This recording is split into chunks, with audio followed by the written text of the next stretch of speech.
2003년 미국 워싱턴 시장은 3만 명이 모인 축구 광장에서 한 명의 한국인을 기념하기 위해 그의 이름을 따 6월 28일을 준리 데이로 선언했습니다.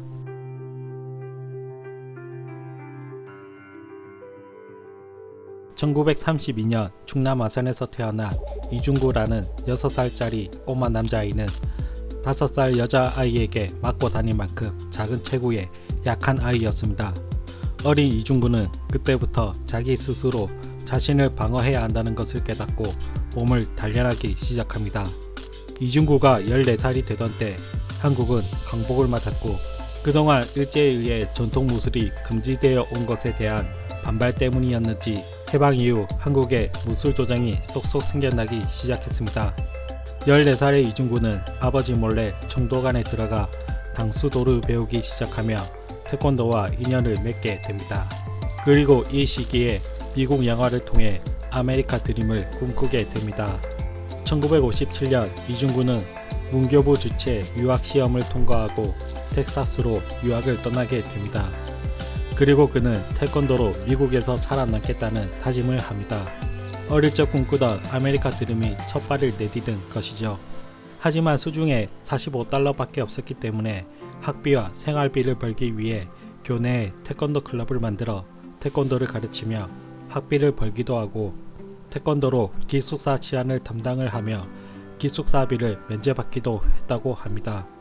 1960년대 미국은 흑 백인 분리 정책이 시행되던 때라 흑인과 백인의 공간을 따로 구분할 만큼 인종차별이 너무나 당연시 되던 시대였습니다.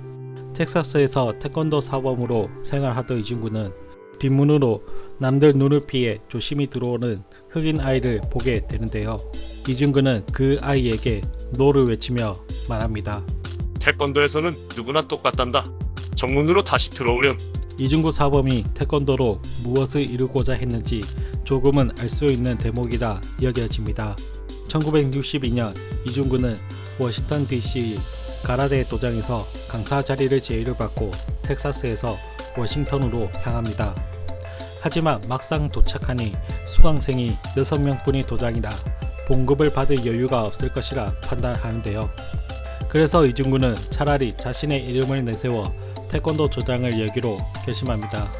1962년 6월 28일 미국 최초의 태권도 도장이 오픈합니다. 그는 수강생을 모으기 위해 워싱턴에 주재하던 각국 대사들에게 편지를 보내 자녀들에게 태권도를 배우게 권유했다고 합니다. 태권도를 가르치면 인성교육뿐만 아니라 학교 성적 모두 A, B학점으로 만들어줄 것입니다. 이것이 현재 태권도가 올림픽 공식 종목이 되고 세계적으로 퍼질 수 있는 계기가 되었다고 합니다.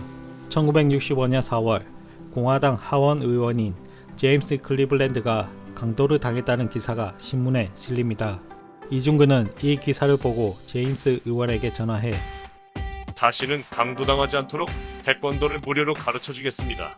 그리고 그해 5월 첫 강습에 제임스 의원은 몇 명의 동료 의원과 같이 방문해 태권도를 배웠다고 하는데요.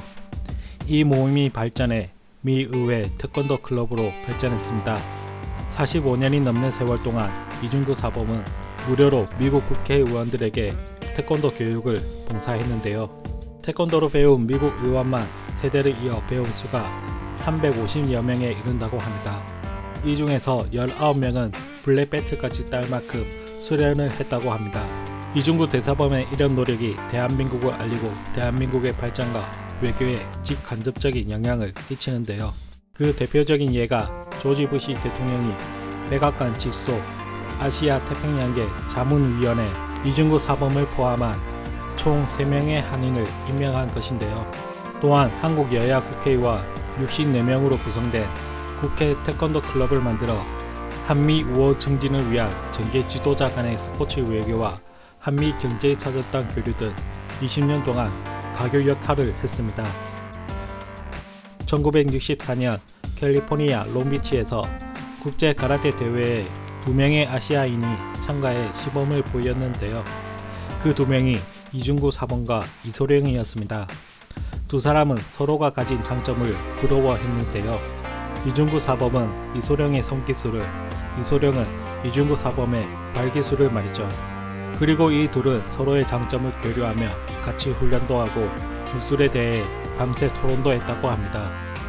브루스와 저는 종종 이중구 사범님과 그의 우아한 부인 한순씨 댁에 초대됐습니다. 제겐 이중구 사범님과 그 가족과 함께 참 좋은 기억이 많습니다. 이중구 사범은 이소룡에게 배운 손기술을 무하마드 알리에게 전수해 주는데요. 아큐펀치라고 불리는 이 펀치는 만화에서 나오는 트리거 펀치의 모태가 되는데요. 1976년 5월 알리는 도전자 리처드 던과의 시합에서 알리 최후의 KO로 기록되는 승리를 가졌습니다. 그리고 알리는 인터뷰에서 태권도 그랜드마스터 이중구 씨가 가르쳐준 것이다. 이중구 그랜드마스터는 브루스 리로부터 배웠다고 한다. 그리고 이중구는 알리의 코치진으로 합류해 알리 vs 이노키와의 경기에 참여했습니다. 경기는 일본에서 치러졌고 이중구의 부탁으로 무하마드 알리가 3일간 한국을 방문하게 되는데요. 김포공항에서 시청까지 3시간 동안 카 퍼레이드가 펼쳐졌고 서울 시민 200만 명이 환호했다고 합니다. 그리고 TV쇼에 출연까지 했다고 하는데요. 이때 통역으로 이중구 사범이 함께 출연했습니다. 그리고 한국 방송국은 알리에게 갓을 씌우고 도포를 입혔습니다. 하지만 아쉽게도 이때는 연예가 중계가 없었습니다. 이 외에도 이중구 사범은 최초의 태권도 보호구를 개발하여 태권도가 스포츠 및 올림픽 정식 종목이 될 수 있는 중추 역할을 하며 발레에서 아이디어를 얻어 음악에 맞춰 태권도 안무를 하는 태권무를 개발하기도 했는데요. 그래서 많은 태권도 도장과 행사에서 음악에 맞춰 태권무를 하는 것이죠. 이렇게 평생을 태권도 보급과 연구 개발을 하며 미정계와 친분을 쌓고 사회 평화를 실현하려 했던 이중구 사범은 88세에 급성 폐렴으로 타계하게 되는데요. 그를 기리기 위해 정현직 의원부터 미 대통령, 스포츠 스타, 연예계까지 미국에서 애도의 물결이 흘렀다고 합니다.